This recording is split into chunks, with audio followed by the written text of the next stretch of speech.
Gospod je moj pastir, nič mi ne manjka. Na zelenih pašnikih mi daje ležišče, k vodam počitka me vodi. Moja dušo poživlja, vodi me po pravih stezah zaradi svojega imena. Tudi če bi hodil po globeli smrtne sence, se ne bojim hudega, ker si ti ob meni.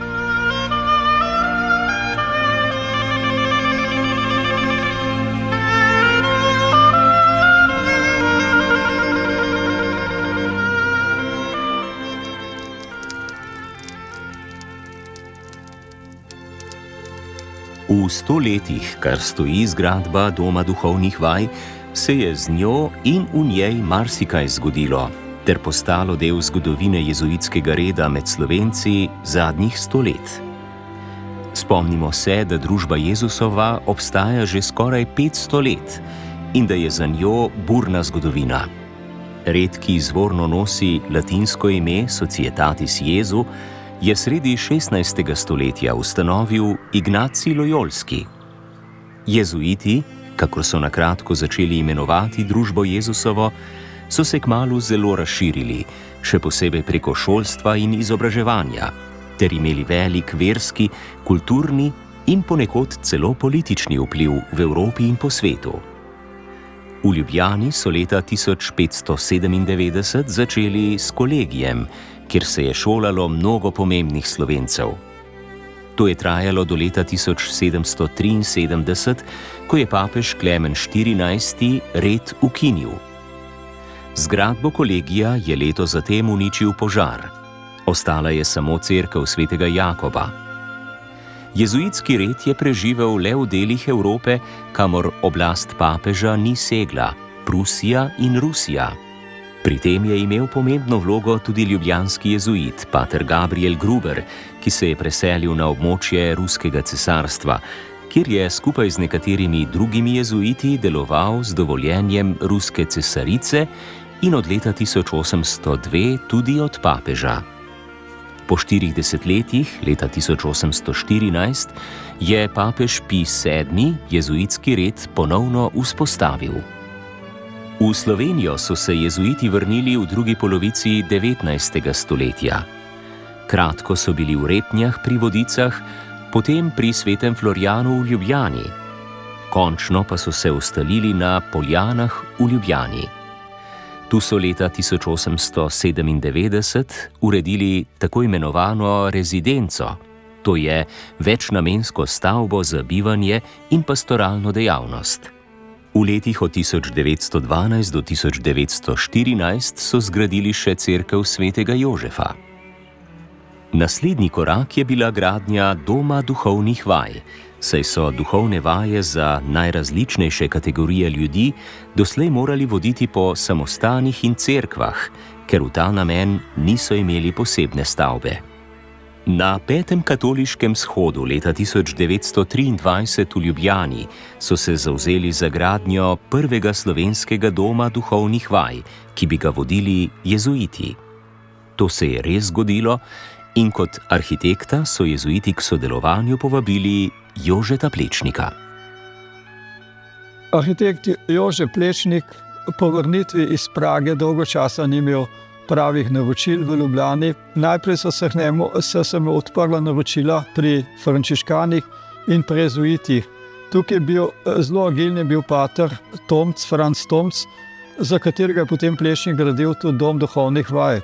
Stavba je silno na videz preprosta, vendar obsega cel kup stvari, ki jih je Plečnik že preskušal že prej in se gre to nazaj do njegove Cahalove hiše, mladostne mojstrovine, ki mu je bila vedno vzor tudi v poznejših letih. Stavba ima gladko fasado, zgornji del, zgornja etaža je pa iz vidne opeke z nekimi konzolami in je že spet, kot rečeno, spomin na to Cahalovo hišo. Poleg tega ima stavba tudi zelo položno streho, kar je značilno za Plečnikov pripadnost, bi lahko rekli, mediteranski arhitekturi, ker vse hiše v Ljubljani imajo praktično strme strehe zaradi snega, dežja in tako naprej, medtem ko Plečnik je uveljavil to bolj položno streho. ker je bilo pravzaprav imel na razpolago izredno malo denarja, je moral zelo paziti pri tej izvedbi in je pač rekel, v svojih pismih piše mit Wasser zu kochen, to pomeni, to je nemška fraza, ki pomeni, da z skrajnimi napori finančnimi se je to potem lahko realiziralo.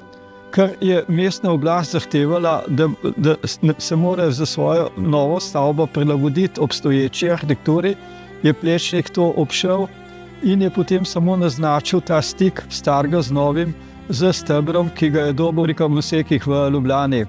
On je bil takrat še precej zaposlen v Pragi in je zaradi tega ta dela vodil arhitekt Suhadolc, ki je bil njegova desna roka v tem času. Stavba, čeprav za tiste čase sorazmerno skromna, jasno nakazuje elemente, ki ne samo da tvorijo Plečnikov značilen likovno-arhitekturni slog, ampak na njej lahko razberemo Plečnikove principe gradnje. Najprej stavbe in nato mesta, za katere lahko rečemo, da jih ni mogel ustvariti nekdo, ki sam ne bi bil tudi globoko duhovna osebnost. In po čem to lahko sklepamo?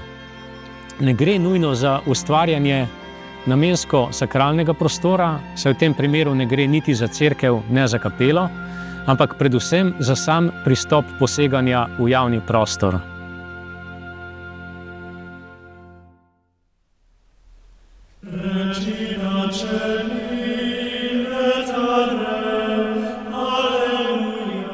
Plečnik je pri načrtovanju stavbe torej imel pred očmi temeljno namembnost, to je dajanje duhovnih vaj. Praktična raba hiše je potrdila dobro predvidevanje uporabe. Okolje je prinašalo umirjenost in podpiralo voditelja duhovnih vaj, kar potrjujejo izjave udeležencev, ki so ohranjene v tedanji kroniki doma. Na strani 7 piše tečaj duhovnih vaj za organiste. Opombe: držali natančno dnevni red, razen molčanja. Prav zadovoljni, veseli, s hrano, stanovanjem, z vsem. Vsi so se zapisali v apostolstvo mož, mesečna spoved. Eden je rekel: težko sem prišel noter, še težje grem ven. Drugi: zdaj šele vemo, kaj so duhovne vaje, ko smo jih sami delali. Tretji: zdaj gledam svet vse drugače kot prej. Na strani 9, kjer je omenjen tečaj duhovnih vaj za može, piše: bili so večji del bogoljubni možje, nekaj jih je k sklepu jokalo. Eden, bolj izobražen, je rekel, da je zdaj šele pravi katoličan in da je spoznal posebno to, kako ni v sveti veri nič proti razumu. Nekateri so opravili osebno vodene duhovne vaje izven razpisanih terminov. Med drugimi je novembra 1927 v domu opravljal 3-dnevne duhovne vaje takratni apostolski nuncij za Bolgarijo, monsignor Angelo Roncalli, ki je pozneje postal papež Janez 23., ki je sklical drugi vatikanski koncil in bil leta 2014 razglašen za svetnika. V ta dom so na duhovne vaje takrat prihajali le moški, dekleta in žene pa so na krajše duhovne obnove prihajale v bližnjo Marijino, tako imenovano kongregacijsko kapelo pri cerkvi svetega Jožefa. Prisluhnimo izkušnjam 2 še živečih prič iz tistega časa. Ko sta prihajala k svetemu Jožefu, sta bila najstnika. 1. septembra 1939. leta, ko se je začela svetovna vojna, tisti dan sem jaz stopil v prvi razred klasične gimnazije.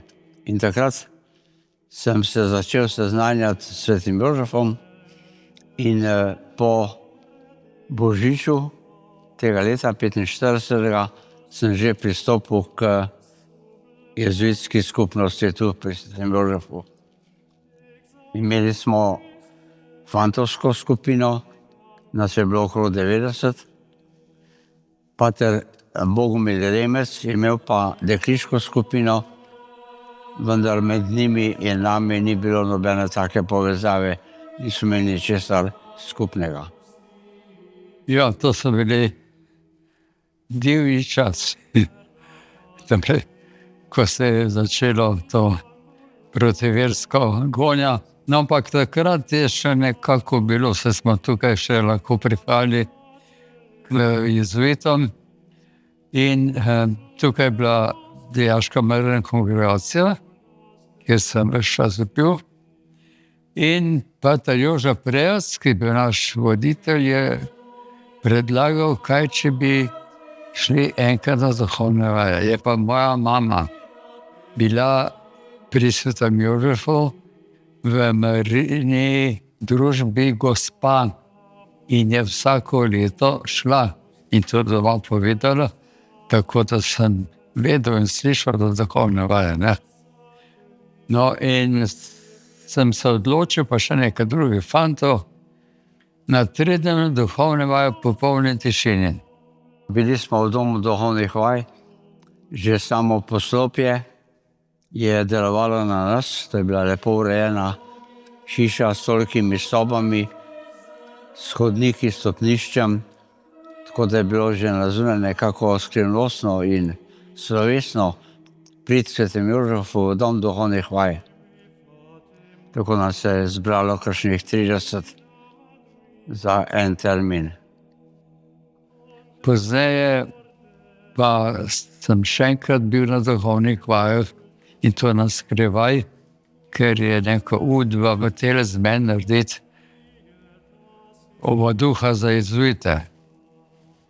Jaz sem temu se nekako uprl, šel z Ljubljane, na skrivaj prišel na duhovne vaje, ker me zelo mučilo vprašanje, kam naj se podam v tem življenju. In takrat sem začel razmišljati o duhovništvu in kam drugam kot jezuitam.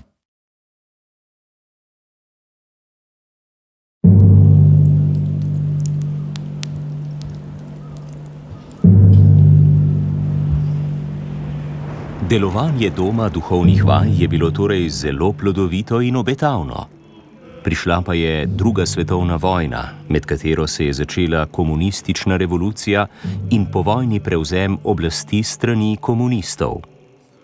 Če so po koncu druge svetovne vojne jezuiti še imeli dovoljenje za vodenje duhovnih vaj v svojem domu, pa so se stvari začele hitro spreminjati. To je bil čas, ko je bilo slišati skandiranje po Ljubljani: samostane iz Ljubljane, jezuiti paraziti. To je bil čas gonje proti vsemu, kar je bilo cerkveno, ali kot so takrat rekli, farško. Med letoma 1948 in 1949 so komunistične oblasti zaprle večino jezuitov iz skupnosti. To je bilo storjeno partijski državi v prid in bilo je storjeno na skrajno neeleganten način. V imenu ljudstva. Okrožno sodišče v Ljubljani je razsodilo, da so krivi in se obsodijo. Obtoženi Lederhas Ludvik na 12 let odvzema prostosti s prisilnim delom. Obtoženi Jauch Janez na 9 let. Obtoženi Prejac Jože na 6 let. Obtoženi Pate Rudolf na 5 let.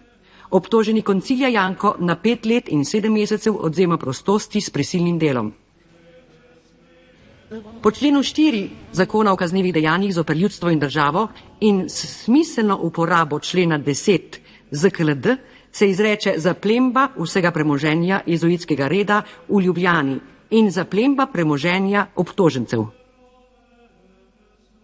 Pritožbi se ne ugodi. Iz podatkov spisa je povzeti, da je zlasti premoženje vložna številka 177 katastrske občine Poljansko predmestje v celoti bilo tista materialna podlaga, ki je ustvarjala pogoje za protidržavno delovanje obsojenih jezuitov. Aprila 1949, po veliki noči, so oblasti jezuitom zaplenile zgradbe ter ostalo premoženje in tisti, ki niso bili že v zaporih, so morali oditi, skupaj z nekaj lazaristi in knobleharjevci, ki so tedaj stanovali pri svetem Jožefu na Bogenšperk pri Litiji. Razen nekaj osebnih predmetov in stare posode, jim niso pustili odnesti ničesar. Zapečatena pa je ostala tudi njihova knjižnica. Tako je bila vsa njihova dejavnost onemogočena. Cerkev svetega Jožefa so oblasti spremenile v filmski studio, jezuitsko rezidenco pa uporabile za pomožne prostore oziroma upravo studia.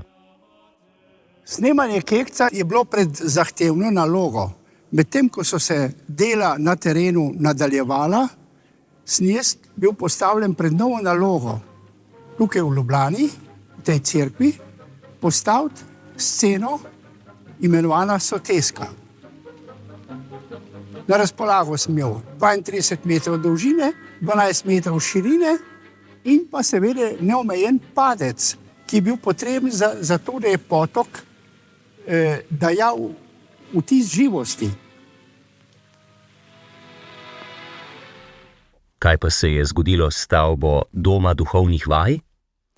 Konec leta 1947 je dom najela medicinska fakulteta v Ljubljani in ga začela preurejati v otroško kliniko.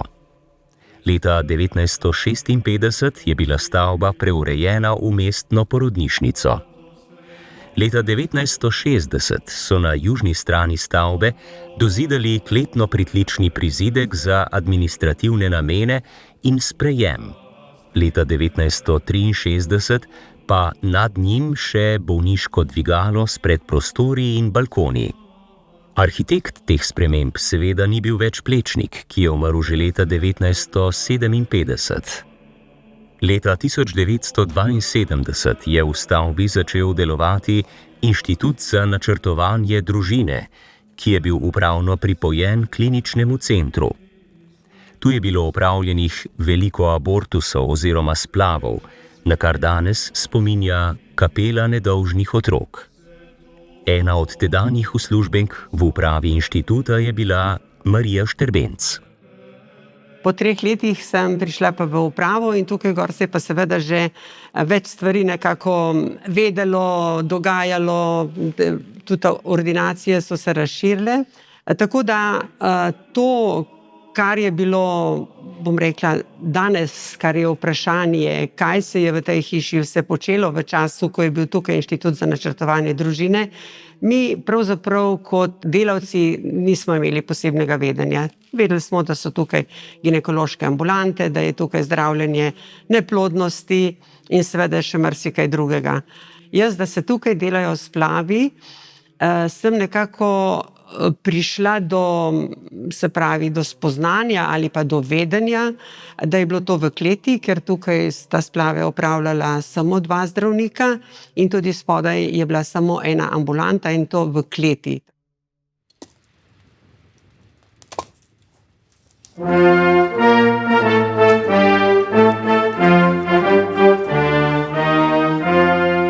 Časi se spreminjajo in nič ni tako trdno, kot izgleda. Po uvedbi demokracije v začetku 90-ih let je prišlo do sprememb, vendar postopoma. Leta 1990 so jezuiti vložili denacionalizacijski zahtevek za vrnitev stavb in parcel na Poljanah. Zahtevku je bilo delno ugodeno leta 1996 z vrnitvijo večnamenske zgradbe, tako imenovane rezidence in cerkve svetega Jožefa. K temu je odločilno prispeval obisk papeža Janeza Pavla II. V Sloveniji tega leta in vztrajnost patra Tomaža Podobnika ter skupine častilcev in častilk svetega Jožefa. In tako smo nekega dne šli enostavno ven, tam pri stranskem vhodu v Marijino kapelo, na ulico. Jaz sem vzel Marijino podobo, tu je Marija ob poti, in potem pa verniki, ki so se zbirali, molivci in vsi drugi, vse več jih je bilo, in tako smo se zbirali mesečno vsaj enkrat in smo naredili krog okoli celotnega zemljišča, se pravi krog vseh parcel. Tu je cerkev svetega Jožefa, ta prva parcela, potem naprej jezuitska hiša in pa dom duhovnih vaj, kar je bilo vse seveda zasedeno. Hkrati pa smo tudi jezuiti imeli razločevanje, kako zdaj s tem, in je bila vložena potem tudi vloga za vrnitev celotnega zemljišča in vseh stavb. Glede doma duhovnih vaj smo še namenoma šli s svečami, sveče smo imeli, smo sveče po poti ograjo postavljali. In tudi pri domu duhovnih vaj, to še posebej zavestno pač ob spominu na tragična dogajanja z nedolžnimi otroki, ki so bila takrat v ustanovi za uravnavanje rojstva. Zadnja lastnina, ki so jo jezuiti dobili nazaj, je bil dom duhovnih vaj. Del stavbe so dobili vrnjen leta 2005 in v njem takoj začeli z delovanjem. Leta 2007 je postala pravnomočna tudi odločba o vrnitvi ostalega dela, vendar so celotno stavbo dobili v posest šele 1. februarja 2009. Najprej drobna izkušnja, ko sem kot provincial bil prisoten pri primopredaji, torej ko smo dobili to stavbo v posest. Takrat je v imenu prejšnjega lastnika bila prisotna gospa, podpisnica, in je tole mi rekla. Rekla, težko zapuščam to stavbo zato, ker smo se tukaj zelo dobro počutili. Ta stavba ima zares dušo. Sedaj pa glede namembnosti. Torej, že v času mojega predhodnika, provinciala, je bil pogovor o tem, ker smo že vedeli, da bomo dobili jezuiti nazaj. In ker tudi danes jezuiti delujemo na tem področju, je potem prišlo do tega zaključka, da obnovimo prvotno namembnost. Jezuiti so takoj začeli s pripravo načrtov za prenovo doma duhovnih vaj, ki so ga preimenovali v Ignacijev dom duhovnosti. Prenovo je vodil pater Ivan Platovnjak, pri tem pa so ga podpirali ostali jezuiti, dobrotniki, prostovoljci ter molivci in molivke. Zelo sem bil presenečen, ko je meni prišel takratni provincial Milan Bizant in mi leta 2008 v jeseni zaupal vodstvo Zavoda svetega Ignacija in tudi to, da se začne obnova starega doma duhovnih vaj, ki smo ga potem dali ime Ignacijev dom duhovnosti. Tako smo v začetku 2009 začeli intenzivno delati na pripravi obnove. Pri tem so nam veliko pomagali prostovoljci, ki jih je bilo kakih 100, ki so res intenzivno in ogromno ur prostovoljno delovali. Ta obnova je zelo hitro potekala in tako, da je do jeseni 2010 bilo pripravljeno, da je bil lahko tudi dom blagoslovljen in bil tudi pripravljen za to, da so začeli tukaj tudi programi. Posebnost doma je nova kapela, ki jo je arhitekt Robert Dolinar vključil v zgornji del stavbe, v spoštljivem odnosu do Plečnikove stvaritve. Kapela ima kljub svoji majhnosti vse elemente sakralnega prostora. Ti pa so zasnovani iz surovih naravnih materialov, lesa, volne, gaze, gipsa, pšenice, ki naj bi vsi skupaj pomagali k zagotavljanju notranjega miru in pa notranje tišine, ki bi človeku pomagal zreti vase in pa prebirati načrt svojega stvarnika.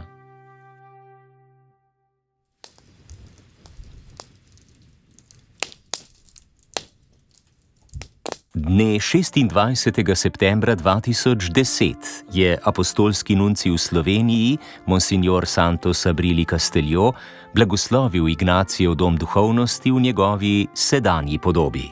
Delovanje je bilo s tem po 6 desetletjih ponovno omogočeno.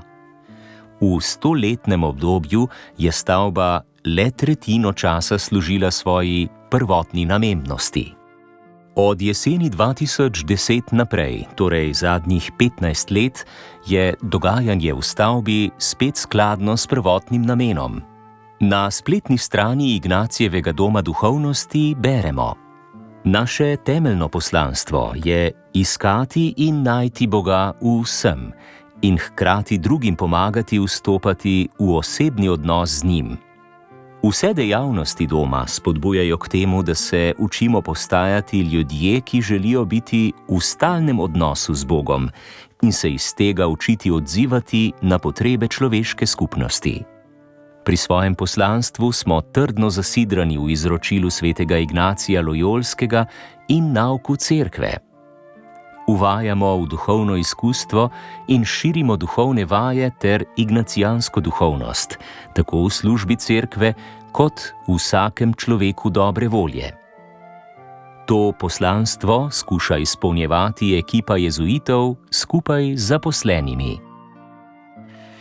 V domu ponujamo različne oblike ignacijanskih duhovnih vaj, vse od nekaj dnevnih, 5, 8 ali 30 dni, pa do tistih v vsakdanjem življenju, ki lahko trajajo 1 leto, 2 leti, 3 leta, ali pa samo za obdobje, naprimer posta ali adventa.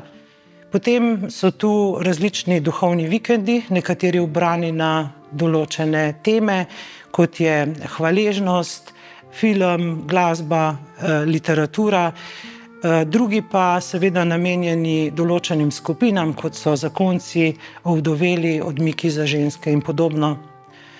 Na potrebe ljudi in današnjega časa odgovarjamo z različnimi izobraževalnimi programi za osebnostno in duhovno rast.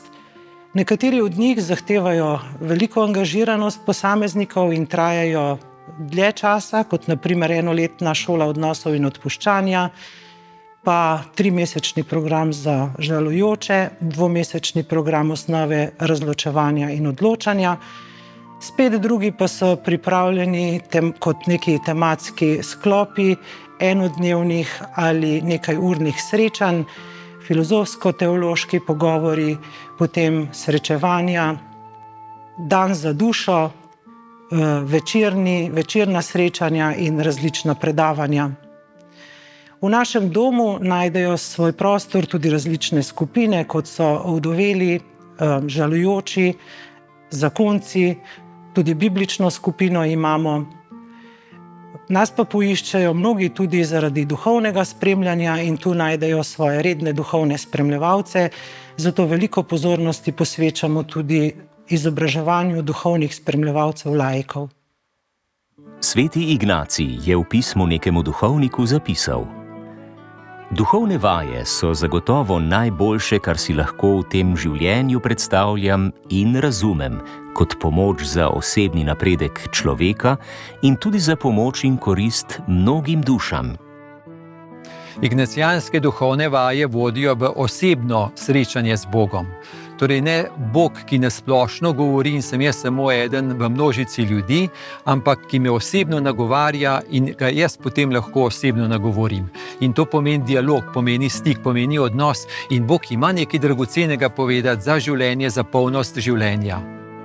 Tako dajanje duhovnih vaj in duhovnega spremljanja je eno najlepših ali pa najbolj tolažečih del, ki jih kot jezuit upravljam. Zdi se mi, da ljudje želijo, da prihajajo na duhovne vaje in duhovno spremljanje, prav zato, ker odkrivajo v sebi, da so Bogu podobni in da Bog lahko po teh sredstvih izpolni hrepenenje njihovih src. Moj prvi stik z jezuiti je bil leta 2005, ko sem se udeležila prvih duhovnih vaj v tišini. Od takrat hodim vsako leto na duhovne vaje in se udeležujem, oziroma sem se udeleževala njihovih daljših programov, šole odpuščanja, duhovno izpopolnjevanje pa izobraževanje za spremljevalce. Zdaj 2 leti sodelujem pri 2 krajših programih, in sicer filmska srečanja in pa duhovno-družabni dopoldnevi. To sodelovanje je zame priložnost za vse to, kar zdaj potrebujem, in sicer duhovno druženje in skupna hoja po poti vere in življenja. Mnogi iščejo duhovno spremljanje, ko so v neki določeni potrebi. Zato imamo tudi poseben program v Ignacijevem domu, da bi ravno tudi tu bili na razpolago. To je program osnove duhovnega razločevanja in odločanja. Lahko so to osebe, ki so v neki posebni stiski, mogoče žalujoči ob izgubi drage osebe, takrat tudi zaprosijo za duhovno spremljanje. To, kar se dogaja med Bogom in človekom, ni tako zelo vidno na zunaj. Nekaj pa o tem pove refleksija tako preživetega časa v Ignacijevem domu strani udeležencev ignacijanskih duhovnih vaj oziroma programov. Potem sem kot odrasla iskala duhovnost in ko sem iskala duhovnost, sem najdla jezuite in tako sem spoznala to hišo. Potem sem kot vdova v tej hiši se srečevala z enakimi, kot sem jaz na srečanjih žalujočih, in tako mi je ta hiša postala zelo domača. Najlepša stvar v tej hiši je kapela, je namenjena tistim, ki so na duhovnih vajah, in to mi je res en najlepših krajev na svetu. No.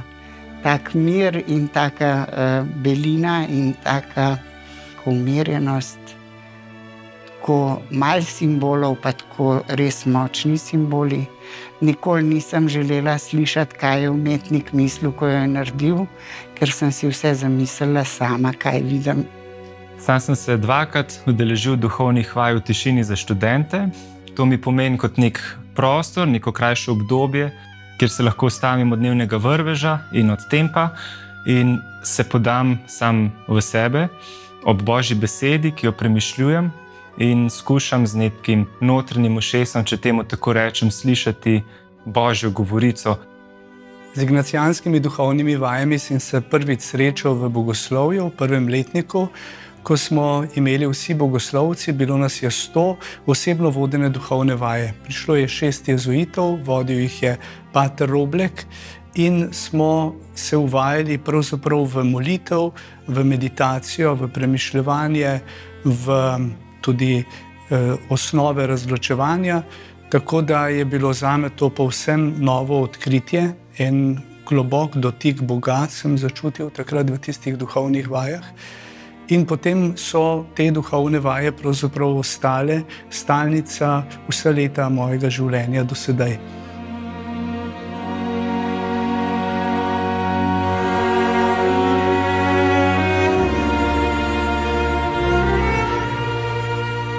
Če hočeš spremeniti svet, moraš pričeti s spremembo pri sebi.